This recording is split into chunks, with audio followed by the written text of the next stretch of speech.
qui n'a rien dit, qui ne dit mot. Alors le père épouse cette femme, la deuxième.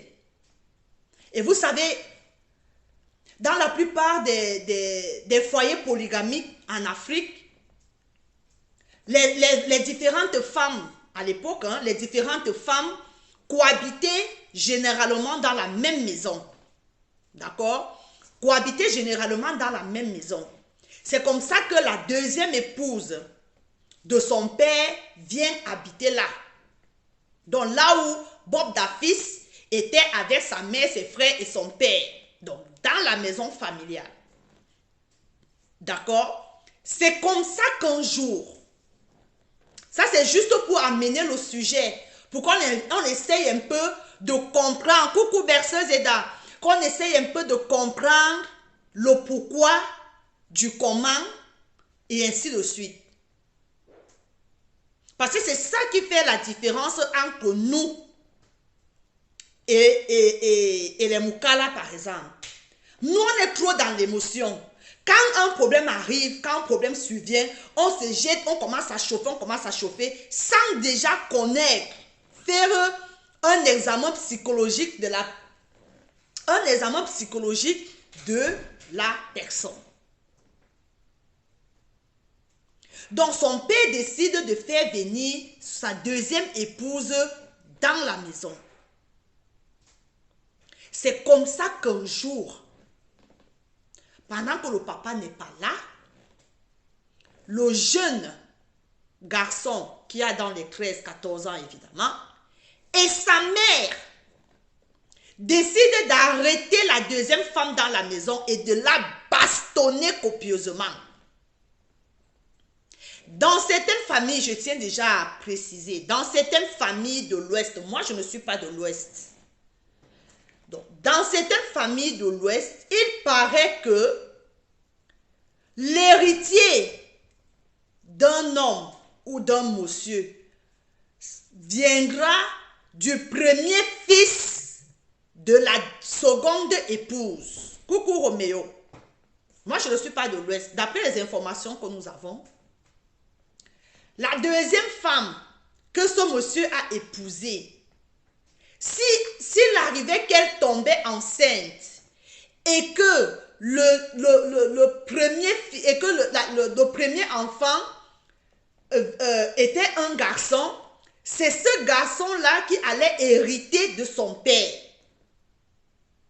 au détriment de Bobda, qui est le premier fils de la première femme. Alors, connaissant ça, c'est comme ça que sa mère, j'insiste là-dessus, c'est comme ça que sa mère et lui décident d'attraper la deuxième femme. Non, je n'ai pas dit que c'est général, Sophie. J'ai dit dans cette famille-là, il paraît que c'est comme ça que ça a été dit. Je ne dis pas que c'est un cas général. J'ai dit dans certaines familles. C'est comme ça que sa mère et lui décident un jour d'attraper la deuxième femme dans la maison pendant que le père n'est pas là. On partage le direct. Ils attrapent la deuxième femme, la mère et le fils. Ils tabassent copieusement la deuxième femme.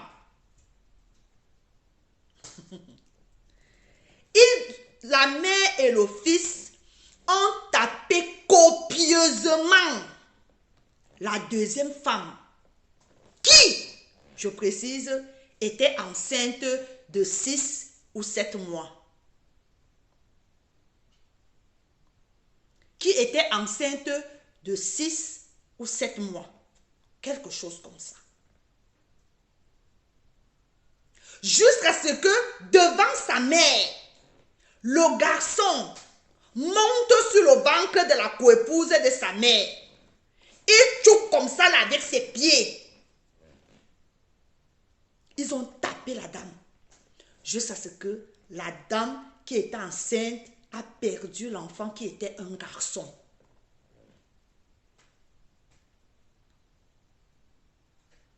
elle perd l'enfant. C'est comme ça que la famille,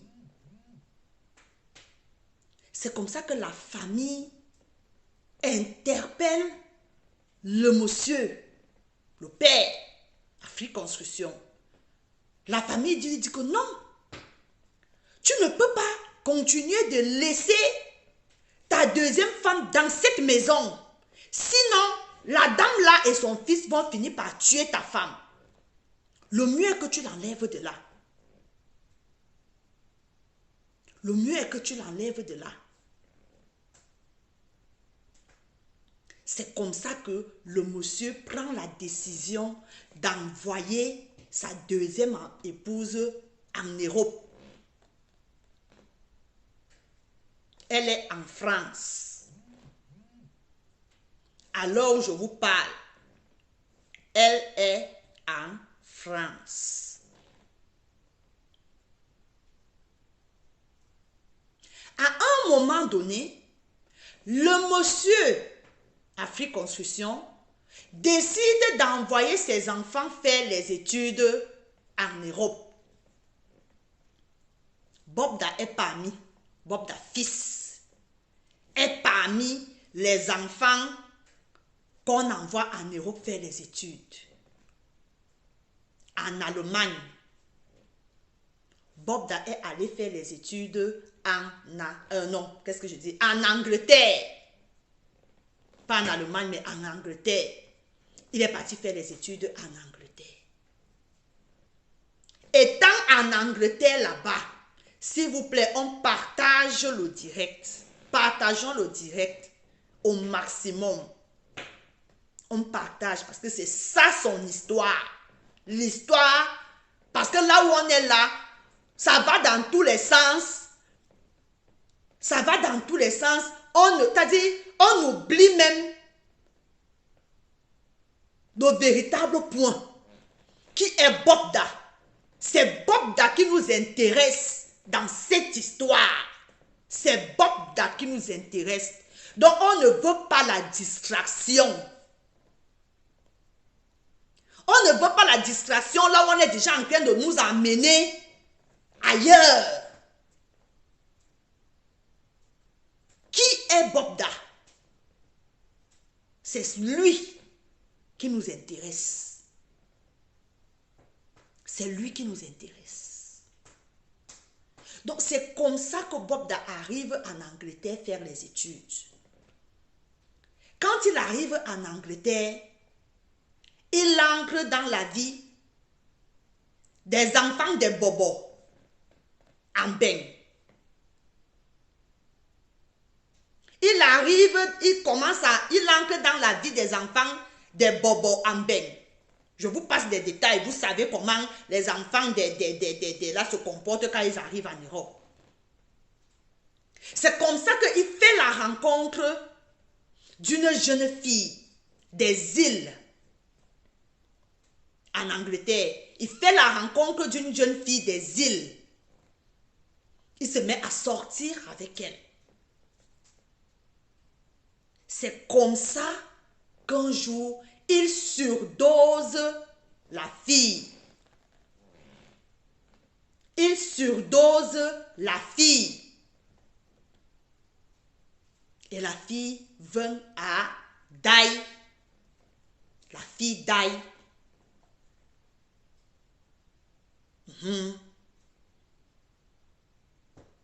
La fille est morte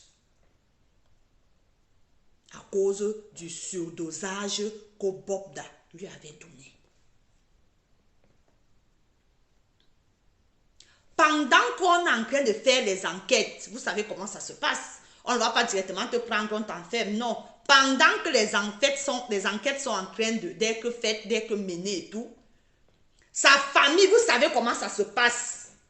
Chez certaines familles, dans certaines familles, vous savez comment ça se passe. On couvre tout. On couvre tout. On couvre tout. C'est comme ça que la famille le dépêche pour rentrer au pays. La famille le dépêche pour rentrer au pays. il rentre au pays, on va dire comme un fugitif. Donc là où il est là, il ne peut même plus revenir en Europe. Il ne peut plus revenir en Europe. Parce qu'il est fiché à cause de ce décès-là, de son ex-copine.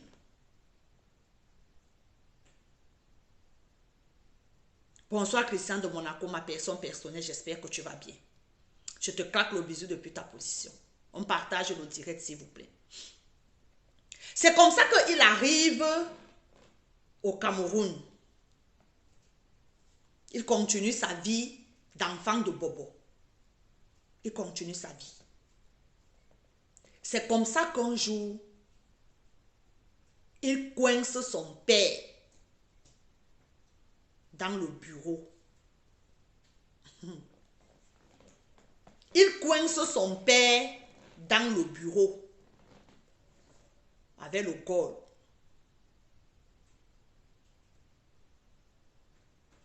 Il demande à son père de tout lui donner. De signer le chèque. Son père a l'arme là. Oh là, quelque part là. En bref, sur la tête. Son père se retrouve en train de signer des milliards de francs. Tout ce que le monsieur avait. Tout ce que le monsieur avait, son père. Il a tout signé. Il a falsifié le chèque. Il a tout signé. Non.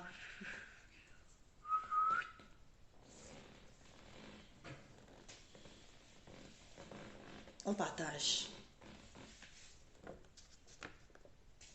On partage. N'oubliez pas votre occultation.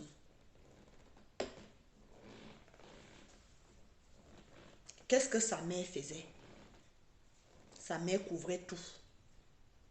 Sa mère couvrait tout. Tout ce qu'il faisait, sa mère couvrait. Tout ce qu'il a commencé, la vie qu'il a commencé à mener, sa mère couvrait. Sa mère couvrait. Sa mère couvrait. Il a vidé. Il a vidé son père.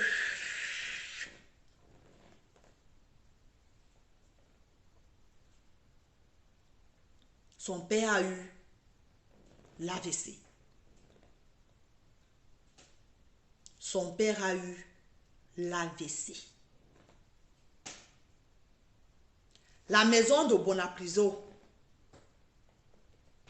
a été obligée d'être hypothéquée. Parce que vous savez que ces hommes d'affaires-là, quand on vous dit là qu'ils sont des milliardaires là, il y a un argent dedans qui n'est pas leur argent. Hein? C'est l'argent des banques, c'est l'argent des financeurs, c'est l'argent des comment on les appelle? L'argent de tout le monde. Et les tontinos, et les bancos, et les ceci-o. Quand vous entendez que les gens sont milliardaires là, les argents qu'ils ont dans les banques là, il y a beaucoup d'argent dedans comme ça là, qui n'est pas leur argent. Donc c'est comme ça que le monsieur se retrouve jusqu'ici. Le monsieur choque. Le monsieur choque. AVC, pan. La maison de Bonapriso hypothéquée. La maison du village hypothéquée pour pouvoir rembourser toutes les dettes. C'est comme ça que, étant malade, on dépêche le monsieur ici en France. On l'évacue ici en France. Il est interné à l'hôpital américain. Il est interné là-bas à l'hôpital américain. Il fait 3 ans de maladie. jusqu'à ce que lui-même décide d'être débranché. Lui-même décide d'être débranché. C'est comme ça que la deuxième femme appelle au pays, appelle la première femme et lui dit que voilà, notre mari dit que on le débranche et qu'il veut rentrer au Cameroun. Il veut rentrer au Cameroun. C'est comme ça que le gars rentre au Cameroun. Quand il arrive au Cameroun, il n'a plus duré, il est mort. Il est mort jusqu'à ce qu'on ait... Donc, pour que vous vous imaginez à quel niveau c'est arrivé. On est parti l'enterrer dans la concession de son père à lui. Donc, dans la concession familiale. C'est là-bas qu'on est allé l'enterrer parce qu'il n'y avait pas un endroit, il n'avait pas de maison, il n'avait plus rien là où on pouvait l'enterrer. Là où on pouvait l'enterrer. On est parti l'enterrer dans la concession familiale. Et il a dit avant de mourir qu'il ne veut pas que son fils pose ses pieds à son enterrement. L'une des conditions avant de mourir. Donc là où il est là, il a usurpé même le titre d'héritier, parce que le titre d'héritier ne lui revenait pas, ça revenait à son petit frère. Ça revenait à son petit frère. Merci pour les cœurs. Il a usurpé ce titre. Vous savez que quand quelqu'un a ça, parce qu'il avait vidé son père, donc lui il est devenu riche. Il est milliardaire de l'argent de son père. De l'argent de son père.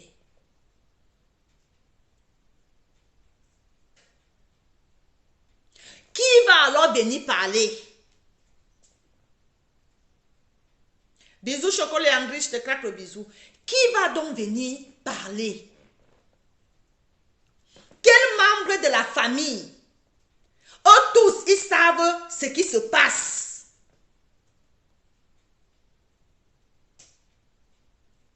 Parce que sa maman a été bannie. J'ai le nom de sa mère, que je ne vais pas donner évidemment. Elle a été bannie de toutes les associations. De toutes les associations. C'est vous les Bamileke, vous connaissez comment ça se passe chez vous. Et quand on arrive à te bannir des associations, ça veut dire que tu es allé un peu loin. Ça veut dire que tu es allé très, très, très loin.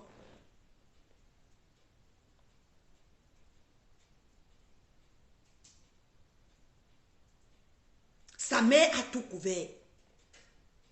C'est sa mère qui était celle-là, que quand il était accusé de quelque chose, c'est elle qui partait monnayer. C'est elle qui partait monnayer pour qu'on le libère. Pour qu'on ne le poursuive pas, c'est sa mère.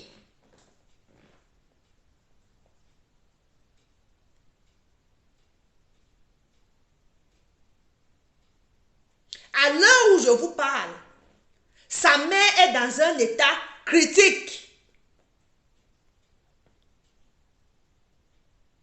Sa mère est dans un état critique. Elle est ici en France. Mais je vous promets que parmi les témoignages que vous avez entendus là, est-ce que quelqu'un vous a dit dedans que je suis son cousin? Est-ce que quelqu'un vous a dit dedans que je suis son oncle?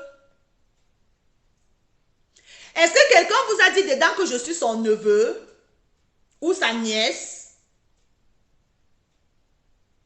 Non.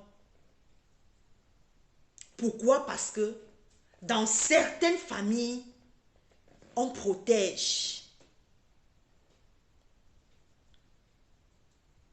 C'est moche à entendre, mais c'est vrai. Dans certaines familles, on protège. On ne jette pas à la vindicte populaire. Mais tous savent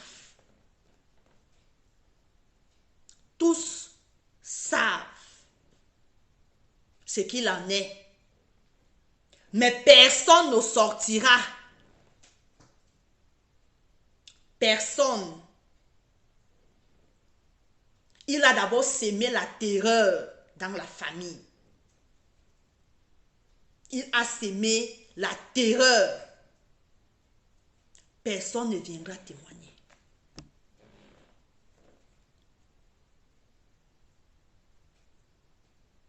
Donc voilà, entre autres, voilà. Et l'histoire qu'on dit qu'il a le VIH-Sida. Oui, c'est vrai, il a le VIH-Sida. Bonsoir Phoebe. Oui, il a le VIH-Sida. C'est vrai.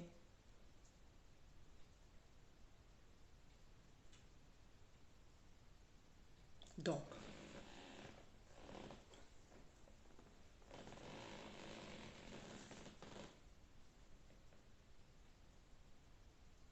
on partage, mes gens. On partage. On partage, on partage, on partage, on partage, on partage, on partage, on partage. On partage. Si, lors de mon récit,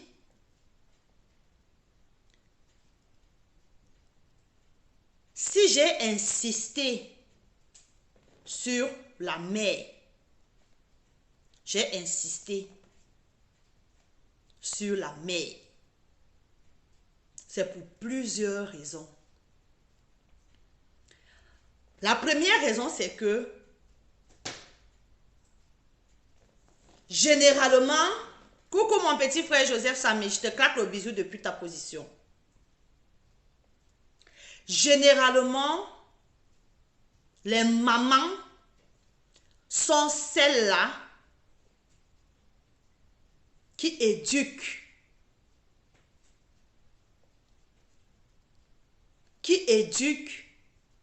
Les enfants.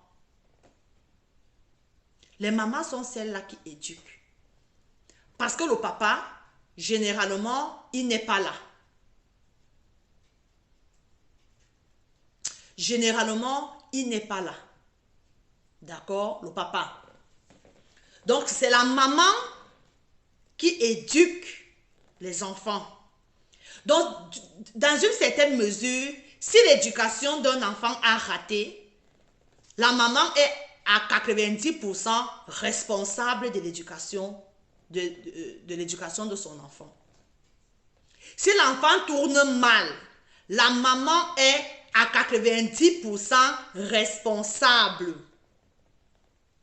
Dans le cas d'espèce, dans le cas de Bobda,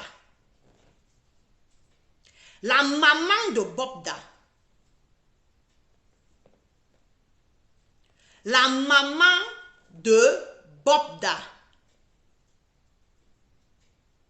a créé un monstre.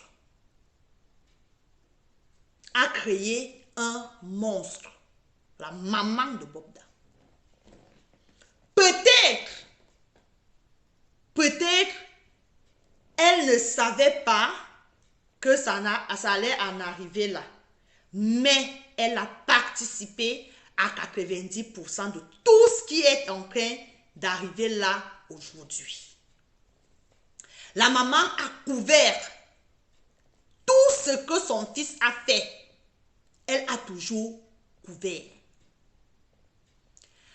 Parce qu'il est inadmissible que mon enfant, moi, me connaissant là, avec ma main tranchante-ci, tu dis à ton père devant moi que je te déteste, je te hais de tout mon cœur, je te hais de toutes mes tripes devant moi, tu vas d'abord perdre toute ta dentition. Tu vas perdre toute ta dentition. Seulement la claque que je vais te donner. Seulement la claque que je vais te donner. La maman a laissé faire. Ou elle pensait protéger l'enfant. Ou elle pensait faire quoi? C'est elle ce qui connaît. Elle a laissé faire. C'est elle qui était même aussi à l'origine de son rapatriement urgent de Londres, de l'Angleterre au Cameroun. C'est la maman. Chers parents,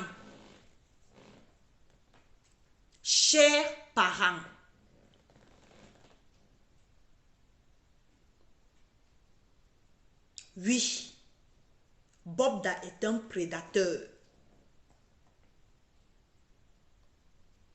Bobda est un prédateur. C'est-à-dire seulement avec tout ce que je viens de vous raconter là, il y a quelque chose dans sa tête qui ne va pas bien. Mais toi, sa mère, tu es responsable de tout ce qui est en train de se passer ou tout ce qui se passe. Toi, sa mère.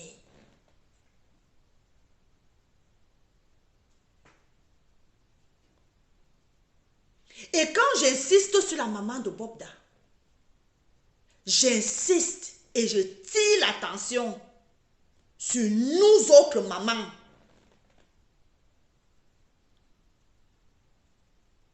Sur nous autres qui sommes des mamans.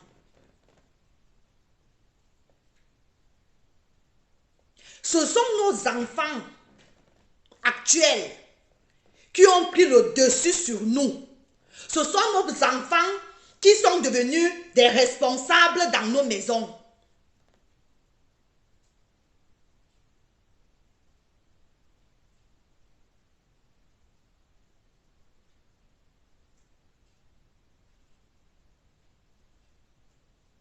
Ce sont les enfants qui sont devenus des responsables. Comment vous pouvez concevoir, chers parents, que ton enfant de 15 ans achète le sac de riz chez toi, jusqu'à tu t'assois, tu cuisines ce riz-là. Tu ne poses pas la question à l'enfant que le sac de riz sort d'où.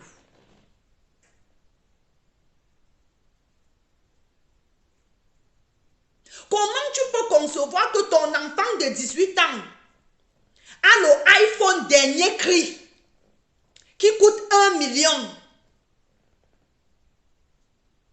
Jusqu'à ce que tu fais même des selfies avec ce téléphone. Tu ne dis rien. Oui, aujourd'hui c'est Bobda.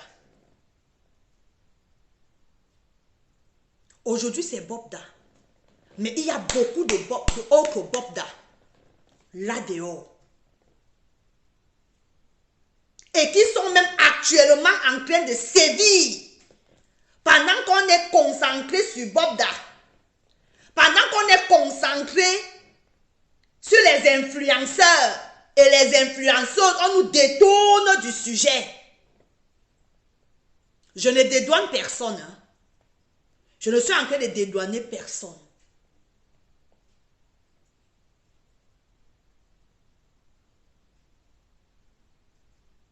Mais on est en train de vouloir nous distraire.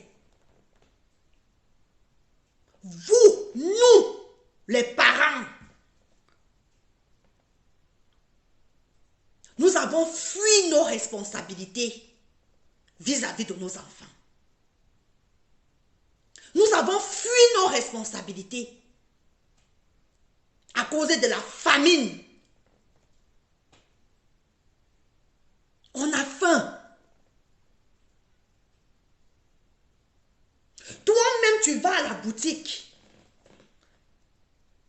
Tu vas acheter, ou au magasin, tu vas acheter un téléphone à ton enfant de 10 ans. Un téléphone Android. Il y a quelqu'un qui m'a répondu que c'est pour l'école. On ne sait jamais. L'école, il peut avoir quelque chose dont je préfère que mon enfant ait le téléphone.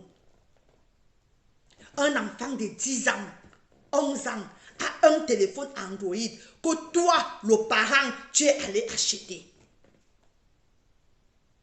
Toi, le parent, tu es allé acheter, tu as pris, tu as donné à ton enfant.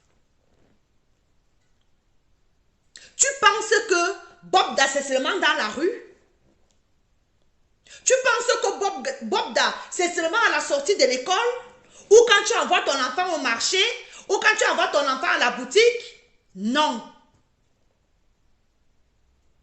Bobda est dans ta maison. Tu fais entrer Bobda dans ta maison. Tu fais entrer le danger dans ta maison. Le danger n'est pas seulement dehors. Le seul fait que tu prennes le téléphone, tu donnes à ton enfant, ça veut dire que tu as ouvert la porte au danger et le danger est chez toi. Le danger est chez toi. Bobda est chez toi. Pendant que tu dors, ton enfant est connecté. Toi, tu te dis que non, mon enfant est allé dormir. Mais ton enfant est connecté. En train de dialoguer sur les réseaux sociaux avec les autres Bobda.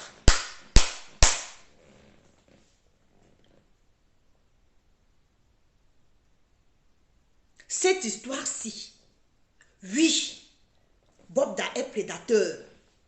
Oui, Bobda est tout ce que vous pouvez dire. Oui, Bobda est pervers, narcissique, malade, psychopathe et tous les noms que vous êtes en train de lui donner là. Oui. Mais moi, mon problème, c'est avec les parents.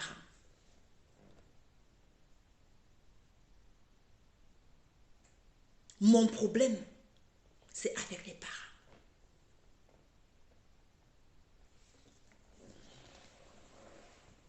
Je vais vous raconter une petite histoire. Je vais d'abord poser une petite question. Ton enfant, j'ai suivi un témoignage dans cette histoire-ci.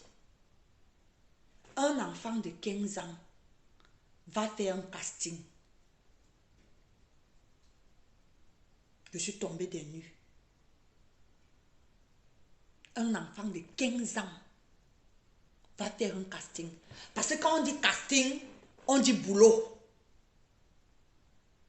Qui dit casting, dit boulot.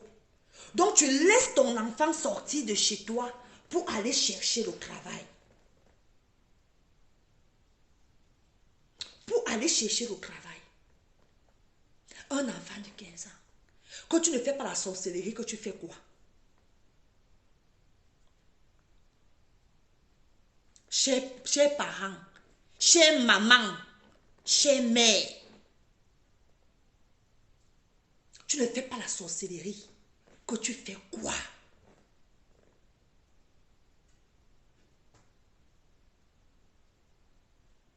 Nous, quand on grandissait, quand on était encore ces âges-là, 8 ans, 7 ans, 8 ans, 9 ans, moi, j'avais interdiction de manger chez le voisin. Interdiction de manger chez le voisin.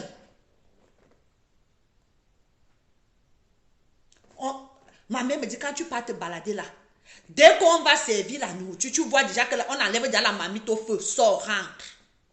J'ai grandi avec.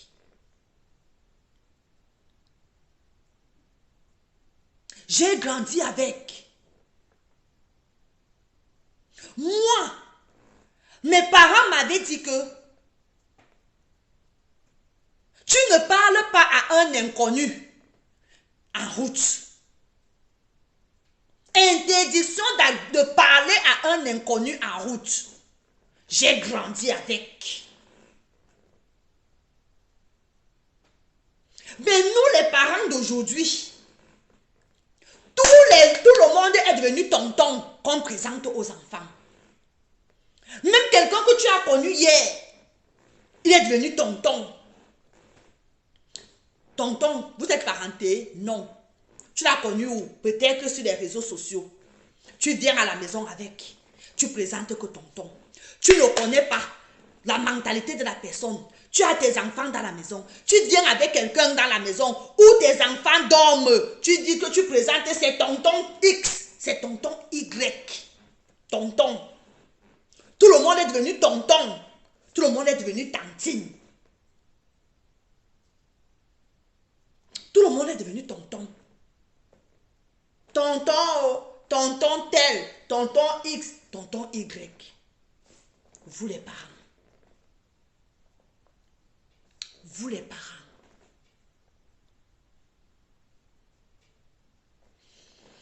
Un jour, je suis couchée, il y a peut-être 2 ans, peut-être 2 ans ou 3 ans. Ma petite soeur m'appelle. Ma petite soeur m'appelle.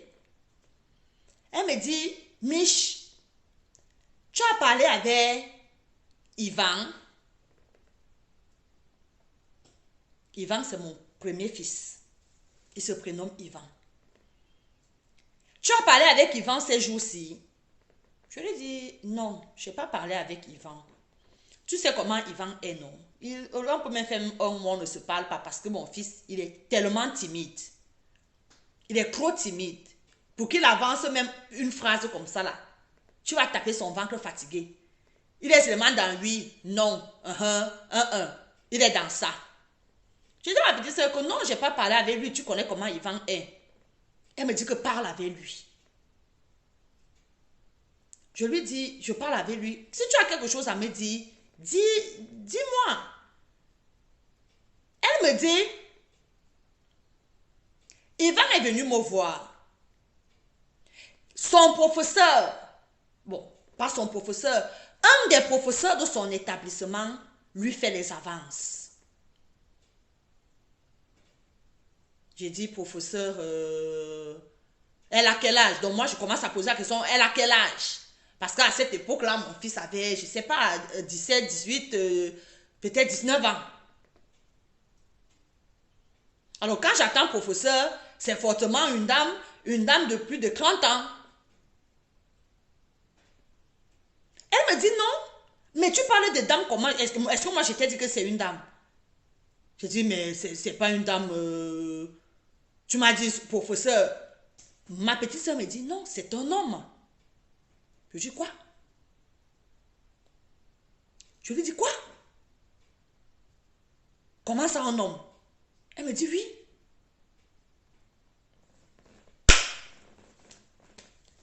Mais milliardaire. Mes cheveux se sont levés sur la tête.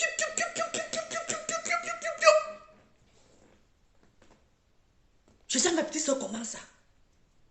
Elle dit que non. L'enfant me raconte que ça fait quelque temps, le professeur lui envoie des messages comme quoi il est mignon, il est beau, il veut faire de lui son petit ami.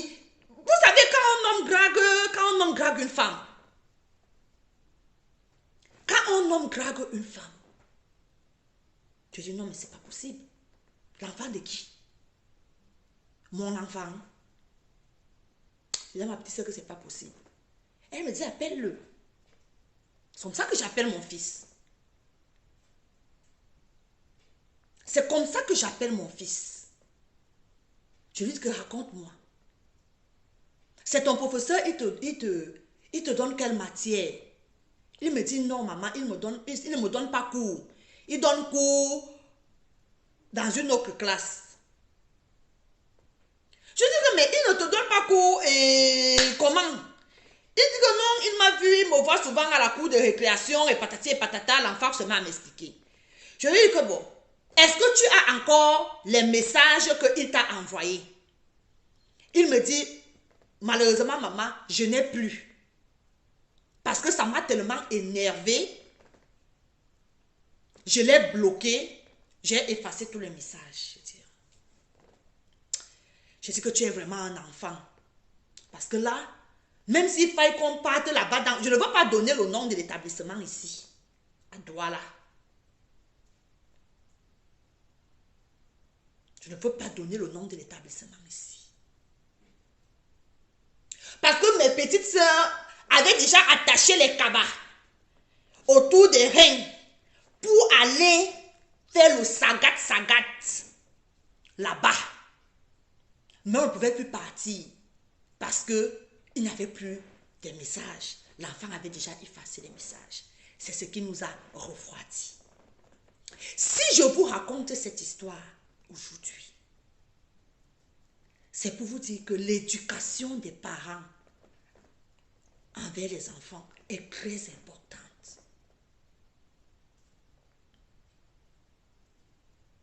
Parce que nous, on a éduqué nos enfants dans la religion. On a éduqué nos enfants dans la crainte de l'Éternel. On a éduqué nos enfants à l'ancienne. C'est-à-dire, tu ne parles pas à un inconnu, tu ne manges pas dehors, etc., etc. Mais vous imaginez le nombre de gamins que ce professeur a détruit les vies. Je vous dis, chers parents, ils sont pleins. Les Bobda. Ils sont pleins, même dans nos établissements scolaires. Ils sont versés là-bas. Waouh!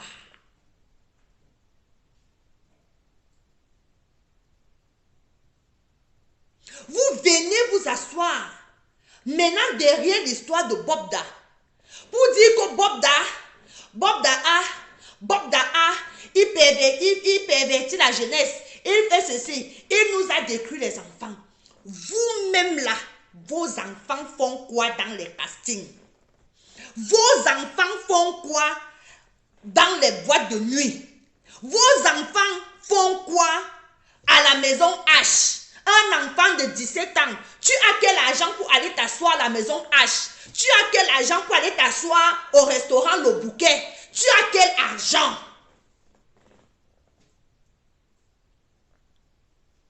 Ton parent est où? Ton parent est où?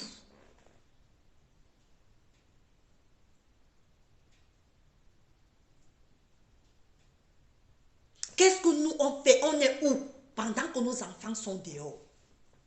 On est où?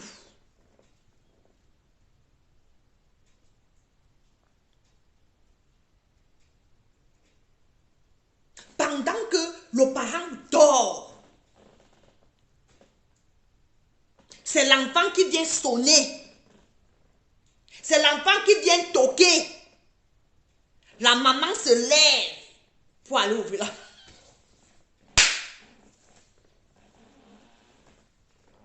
La maman se lève pour aller ouvrir la porte à son enfant de 17 ans.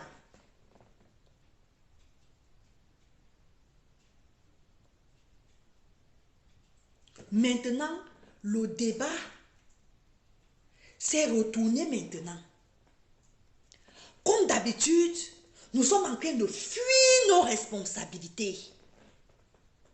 Nous les Africains, nous les Camerounais, on fuit carrément nos responsabilités. On va maintenant tout déposer sur les influenceurs.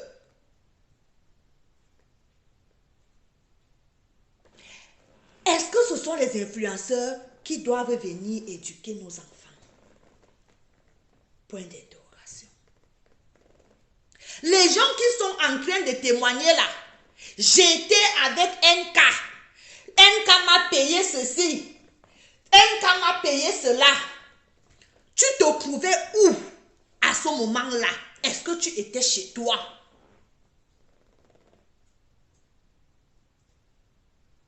Est-ce que tu étais chez toi?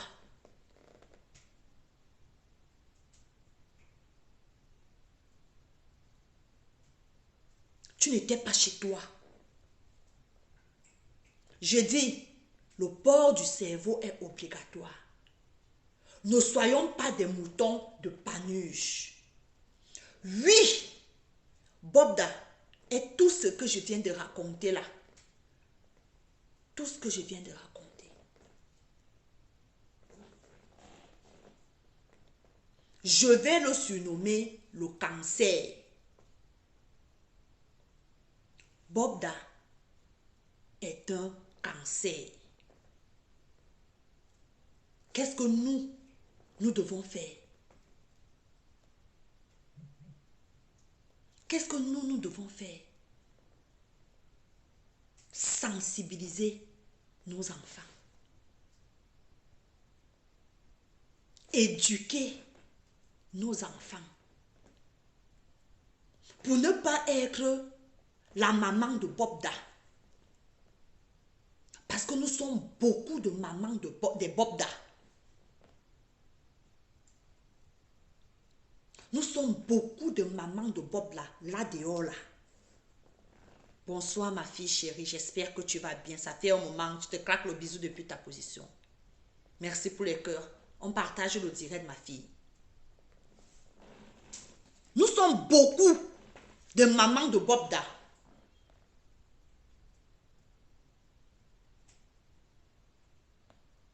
Oui.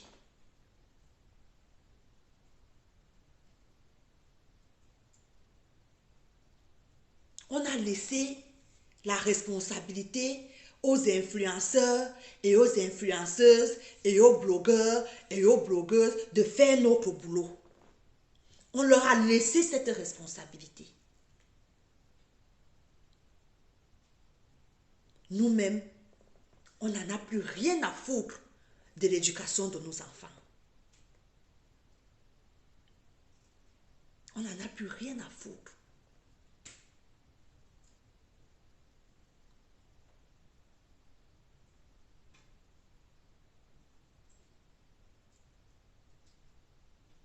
Alors, je vais parler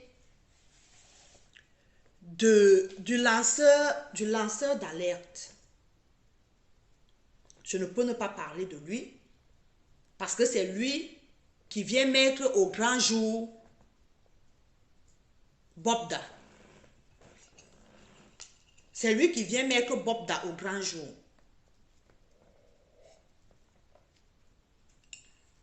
Donc, je ne peux ne pas parler. Merci. Merci, ma mère. Donc, je ne peux ne pas parler de lui. Moi, j'ai écouté son direct. Comme nous tous, hein. On y était, hein. 50 000 personnes connectées. On y était. Mais je ne suis pas restée longtemps. Je ne suis pas restée longtemps parce que dans ce qu'il était en train de dire, il y a 2 ou 3 choses. On partage le direct, mes gens, s'il vous plaît. On partage le direct. Maximum de partage. Il y a une boîte de gélules à base de glutathione et de vitamine C qui est en jeu. La personne qui va partager au maximum, il y a la boîte là. Elle ne fuit pas, elle est là. Donc, je disais qu'il y a 2 ou 3 choses qui ont attiré mon attention dans le direct du monsieur. Et en tant que personne réfléchie, en tant que personne qui a quand même un tout petit peu du sens du discernement, je me suis assise, j'ai écouté, j'ai réécouté. Moi, ce qui m'a le plus marqué, avant de continuer, j'ai dit, je ne dédouane pas Bobda. Bobda, c'est un prédateur, c'est un pervers narcissique, un psychopathe et tout ce qui va avec.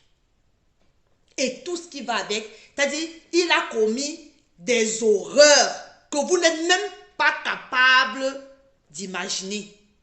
Donc, ce n'est même pas ce que vous entendez là. Il y a plus. On a déjà certains témoignages dans les téléphones. Je ne veux pas le dédouaner. Mais je suis en train de vouloir dire aux lanceurs d'alerte,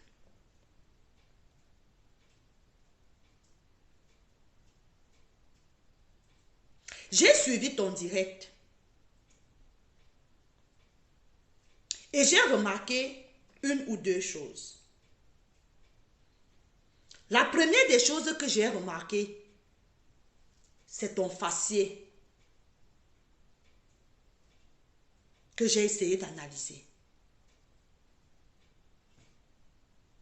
Pendant que tu parlais, je n'ai ressenti aucune émotion.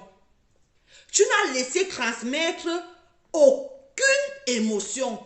Pourtant, ça fait froid au dos. Hein? Pourtant, cette histoire, quand je suis tombée dessus, j'ai eu la chair de poule. Ça fait froid au dos. Mais toi, tu as raconté cette histoire avec une aisance qui m'a laissé perplexe. Bon, on va me dire que tu es habitué à entendre les histoires. Je ne pense pas qu'on s'habitue à autant d'atrocités. Je ne crois pas. Mais toi, tu es resté, tu as raconté ça, tu es resté de marbre. Aucune émotion. Aucune. J'ai encore regardé, avant de lancer le direct, j'ai encore regardé ce direct, 5 ou 10 minutes. Aucune émotion.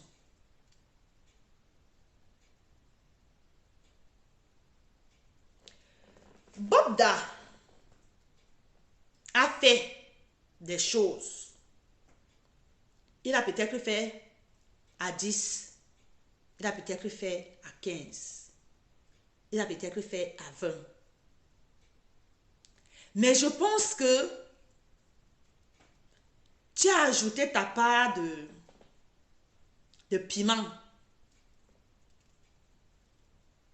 Tu as ajouté ta part de piment pour agrémenter l'histoire. Pour quel but? Je ne sais pas encore. Pour quel but tu l'as fait? Il y a beaucoup de zones d'ombre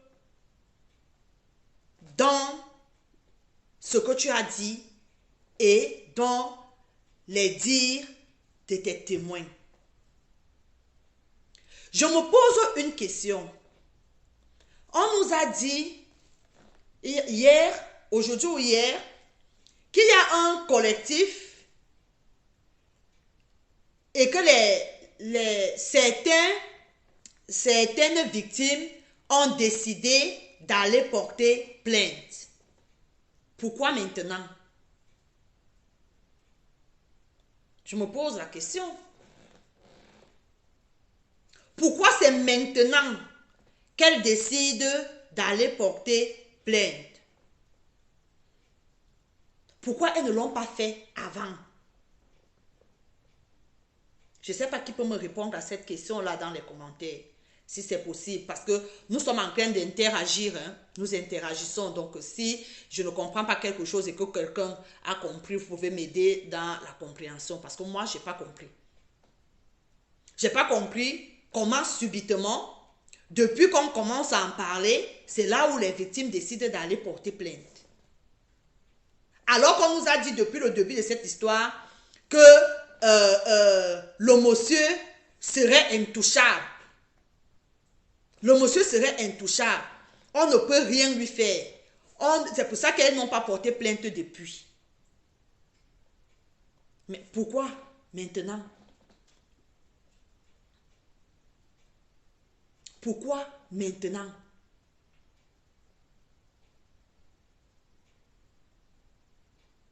Pourquoi c'est maintenant? Quand on regarde les premiers postes de ce lanceur d'alerte, c'est-à-dire les premiers témoignages sur écrit, dont les premiers messages qu'il a envoyés sur sa page, qui sont encore sur sa page. Et les gens qui sont en train de témoigner maintenant, ce ne sont pas les mêmes personnes. Ce ne sont pas les mêmes personnes. Où sont les premières personnes qui avaient envoyé les messages écrits qu'on nous mettait sur la page? Tous les jours, il y avait plein de messages, c'est monté 10, 20, 30, 40. En une semaine, on avait déjà presque 100 témoignages écrits. Pourquoi ces gens-là qui écrivaient ne sont pas ceux-là qui viennent aujourd'hui téléphoner en direct et témoigner? Parce que ce ne sont pas les mêmes histoires. Où sont ces gens-là? Ils sont où?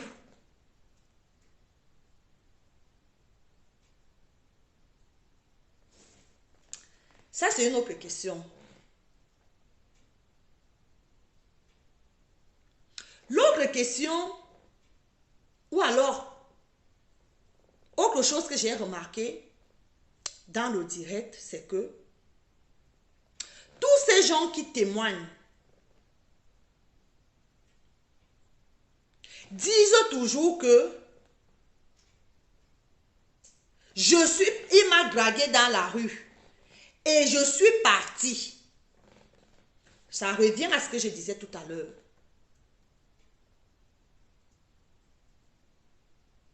Tu pars où? Tu connais la personne où?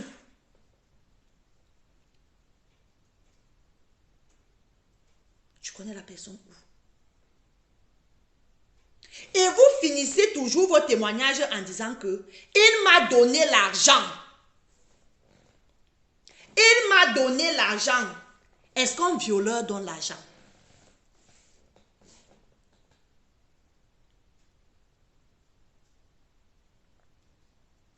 C'est juste des questions qui passent dans ma tête. Est-ce qu'un violeur donne l'argent?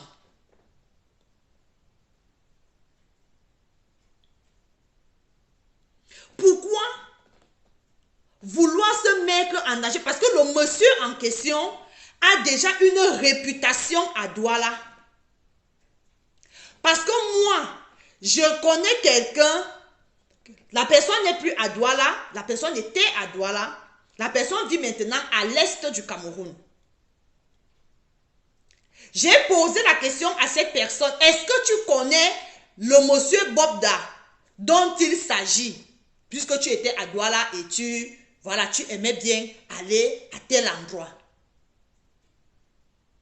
La personne me répond que oui, qu'il ignore dans le dehors et dans les gens qui sortent la nuit, qui l'ignorent, tout le monde le connaît. Alors toi, une personne, une petite fille de 17 ans, 18 ans, 19 ans qui fait la nuit, qui sort, qui va dehors la nuit, tu le rencontres sur ton chemin, tu as déjà les échos de qui il est, parce qu'il a une réputation à Douala. Tout le monde qui fait le dehors le connaît. Tout le monde qui fait le dehors le connaît. Donc, ça veut dire que quand tu sors, tu le rencontres dans la rue, ou en discothèque, ou dans un restaurant, tu sais déjà qui il est. Mais il te propose quand même de partir avec lui. Pour de l'argent. Tu mets ta vie en danger pour de l'argent.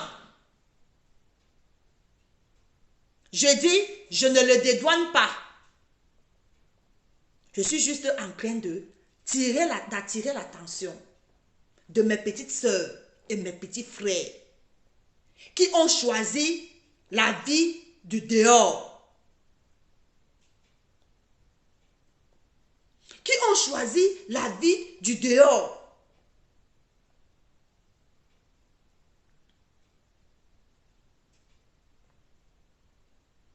Le lanceur d'alerte, oui, mon frère, tu as bien fait. Mais là où tu as envie de vouloir déjà nous amener là, là où tu es en train de vouloir nous amener là, ce n'est pas ça le débat. C'est pas ça le débat. Parce que moi, j'ai constaté que ce qui t'intéressait, ce n'était pas de sensibiliser la jeunesse. C'était de venir citer les noms des gens.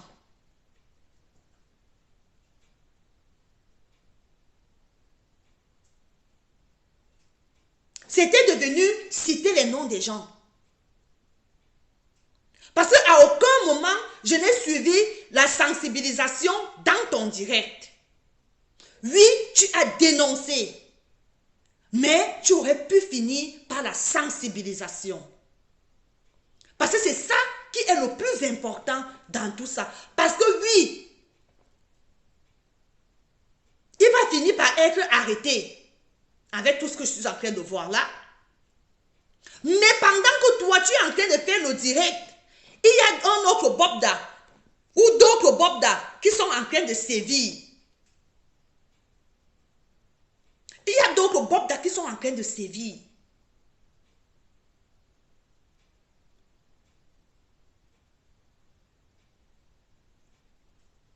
C'est de ça qu'il s'agit.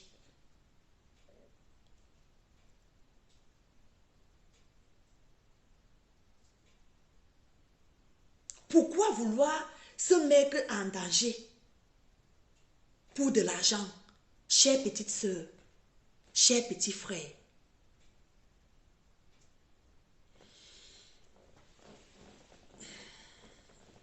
Je suis tombée, on repartage, non mes gens, on repartage le direct.